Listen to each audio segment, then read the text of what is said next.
Hello guys! Welcome back to my channel. Today gagawan ako ni partner ng isa sa mga sikat na pagkain sa Korea, ang bulgogi. Pero bago yan, syempre mamimili muna tayo at dito yan sa Icomart. Pagdating sa bahay, nagsimula na kaming magluto.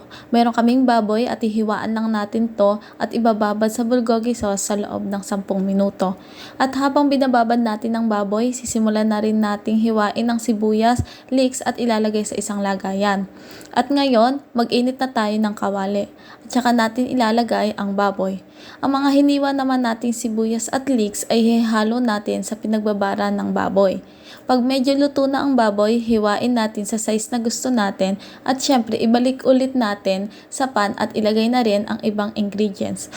Pakuluan lang ng 3 minuto at ready to serve.